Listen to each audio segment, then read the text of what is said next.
We acknowledge with gratitude that we are gathered on the traditional, ancestral, and unceded territory of the Coquitlam First Nation, who have lived here for thousands of years and continue to care for these lands and waters. We also recognize the shared territory of the Coast Salish peoples, including the Tsleil-Waututh, Katzie, and Musqueam nations. We honor their enduring presence and ongoing contributions to this region.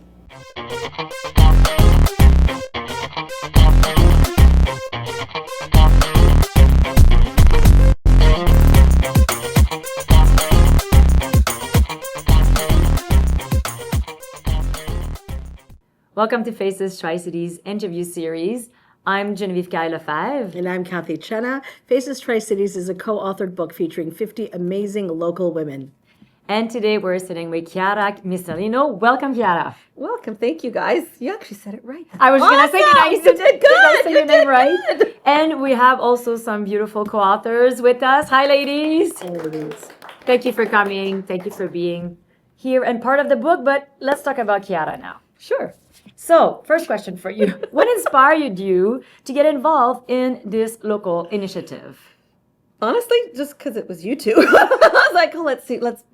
I had no idea what to expect, no idea where it was going to go and how it impact everybody and myself included. And what do you think? Wow. Wow. Right, wow. Cathy? Yeah, it's like a wow factor for me. Yeah. That's Well, we amazing. appreciate the support for sure. But I mean, obviously, when we do things, we don't just do it for fun. And there was a lot of intention that went in behind it. So after your first thought of you wanted to support your friends, what sort of, what inspired you to get involved? I think just getting out of my comfort zone. And I think it was time to I say share my story, even though it probably wasn't exactly the way I thought it would be. But I think it was and it was for me to get what I was feeling out and I guess feeling more confident in everything that I've been through and how far I've come. So what was your experience of writing your story? Oh, that was hard. It was hard. We have quite a few ladies, right? Cathy, because I don't like writing about myself. And honestly, I kind of put the past in the past and didn't want to think about it anymore and just wanted to kind of move forward. And it was a lot of stuff coming up and I'm like, nope, not saying that. Nope, I'm not making it negative. It's, it's a life experience and it just made me a stronger person and it's where I'm supposed to be now. So it kind of helped me grow and really put the past in the past and not affect me anymore. Yeah, that's good. That makes sense. Do you want me to go? I have a question for Chiara. Okay, I'll go. Okay. Yeah. So what do you think, Chiara, is the impact of sharing your stories on the Tri-Cities community? You know what? I'm just hoping that if someone reads the story and realizes that just because life happens to you doesn't mean that life ends. It just means it's a new chapter. Life isn't easy. But if we keep moving forward and believing in ourselves and surrounding yourself with positive people, positive community, positive women, in my case, then anything is possible. What does community leadership mean to you, Chiara? Making a positive impact. And even if it's changing one person's perception, or changing one person how they feel, or giving them that boost of confidence that they can do what they want to do and they don't have to be bound by race, religion, culture, or anything of that nature. You can have to put yourself first. Yeah. So which organization are you involved with here in the Tri-Cities? Well, in the Tri-Cities, I'm actually president of the Optimist Club. And it is a club that supports youth, and we say we're friends of youth, and it's just to help kids stay active, become more active. And families, especially nowadays, they don't have the funds to help or put their kids through the activities that they want to do. So it's something to help build community that way. It's amazing what they do. Yeah, for sure. What change would you most like to see in our local community? The biggest thing is I know they have the Tri-City Transition House and they have the House for Women to go. But when I was going through what I was going through, I was told, because my kids were a little preteens or teenagers, that I could take my two younger ones, but not my oldest with me if I needed to to escape a serious situation. And to me, that wasn't an option. I wasn't going to leave a child behind, but we don't have the resources to help women that have, say, per se, older children. Like you can't tell a mom, yeah, you can get away from your situation, but I'm sorry, your son is a little too old. We can't have him. Send him to a friend's house. Wow. It just doesn't work. Yeah. A mom needs to know that her kids are safe, especially if she's going to make such a big decision. And I think a lot of women will stay in the wrong situation because they can't leave. They don't know how to do it. How do you leave a child behind? As a mom, there is no way. Right? So how do you do it? How do you do it? No, So not happening. I couldn't do it. Yeah, that's a good point though you bring up. I think maybe you should need to advocate more for things like that. Yeah, well, there was a point that I thought the home that I had built was so big, and I thought, you know what, this could be for those type of women. Fortunately, it didn't work out at the time, but maybe in the future, like it's always something that's on my mind. Absolutely. So what message do you hope young women in the Tri-City takes from your story? Wow. You know what? Never give up. Just because something didn't work out the first time or the second time, maybe even the third time, don't give up on your dreams, and surround yourself with positive people. And as much as we say, oh, we're being, I don't know, surround yourself with women that support you, don't judge you, and are always there for you and willing to listen and encourage you and guide you in the right direction. Well, speaking of her story, let's move on to her quote. Let's do it. Okay. Oh, she's got a long quote here. I got a long one. Okay, Chiara. And it's from her. It's from her. your quote, your own quote. Resilience, it starts with resilience, faith, and positivity turn challenges into stepping stones, proving that with strength and purpose, we can inspire others and achieve greatness. And that's from you too. See? Yes. And I want to show. Yes, of course. Go ahead. I want to show. So how her- does that, while she's doing that, Chiara, how does that quote like resonate with you? Why did you think that these were the inspiring words that you wanted to put to paper? Just with not going into like my full craziness in the past, but I was always told you're never going to amount to anything from teachers because I didn't have like maybe a straight A student or this and that. They said, you should just be happy. And the same thing was said to my son when he was in elementary school. You know what? All we can hope for is that he can count his change to buy a loaf of bread. And I'm like, no, that's not how it works. It's if you put your mind to whatever you want to do or be, you can do it. And just because we break, I'm going to say, cultural cycles or people's mindset does not mean that you're doing the wrong thing. You're doing the right thing. And if you keep pushing forward, and that's the only way that you can be a positive influence and a positive impact on your children. I didn't want my kids to see that a situation has defeated me and that's the way life is. No, that's not what life is. Life is you keep pushing forward until you get it, and always with a smile on your face. And that's you might not be smiling inside, but you're smiling, and You're crying inside. You're crying inside, but you're smiling because I think that also attracts a lot of, if you're down and negative, that's what you're going to attract, right? true. So if you're happy and bubbly, so to speak, I think for me it's worked anyways. I was going to say, you also showing this to your children, Yes. right? And a smile goes a long way. Without saying the full story, I would like you to talk to us a little bit about your story. Okay.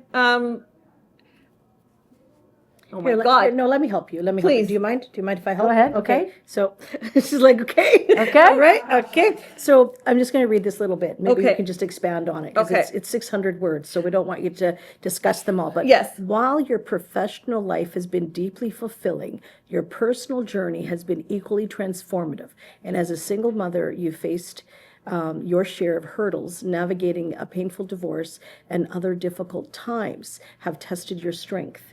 So when I share that with you and I read it to you, how are you feeling about that? Emotional. Like Very emotional. yeah. And so the person, that wrote this is not the person that went through what you went through so many years ago. No, it wasn't. It isn't. So take me to now, your present time. Definitely. I think my biggest change, ironically, was through COVID. Because we had so much time on our own, I took health back. I started walking. I got involved with an initiative that you had, the chat. and that kind of gave me a voice to speak and what I was feeling, what I was going through. And Yeah, you were very religious on coming to the chat.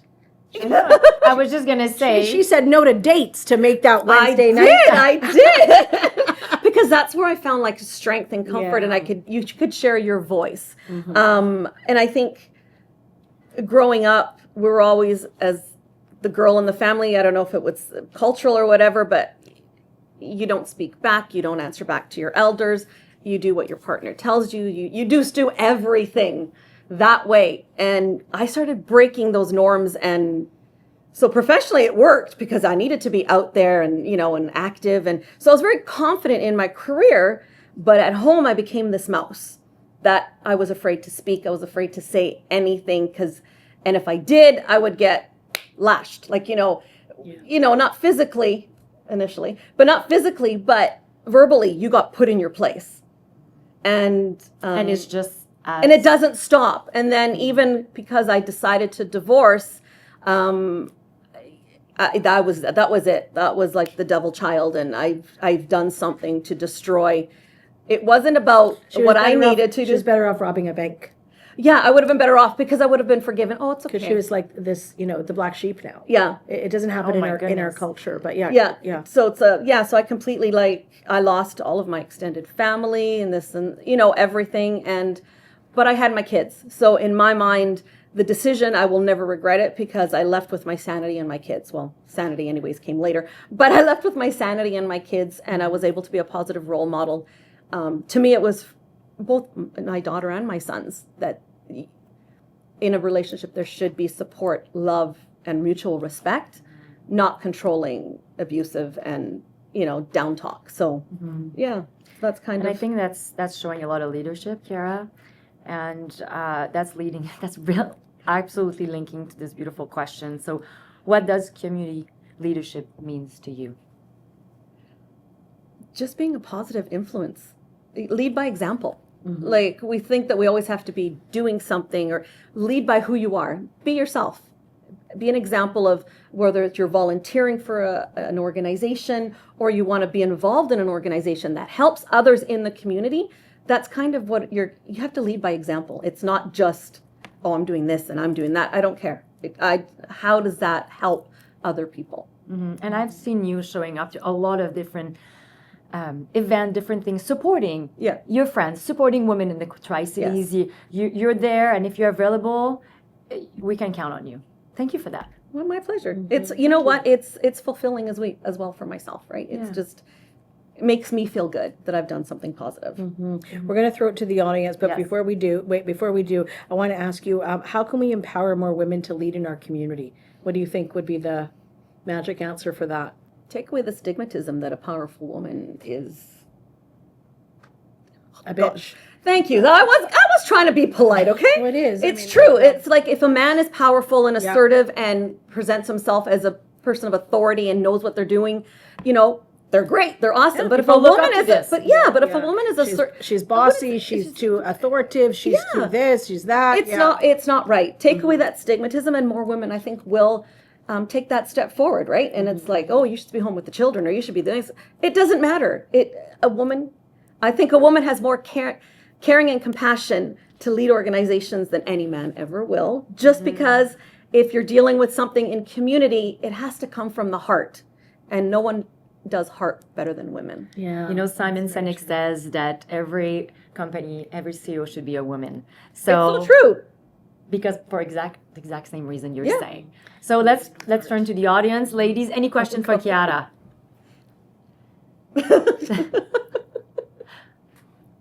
I can ask again if you want to take a minute to think about it. I need one question. So I'll give you an example.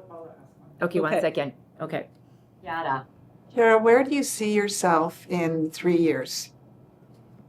3 years. You know what? I finally started in the ripe old age of, what I am, a new career. So I'd like to hopefully see myself moving up in that industry and making a change there, and empowering women in the financial services field to come forward and make a mark. Because like I said, women, I think we guide more with our heart, and dealing with family finances, you need to have a heart. You can't be there just selling people.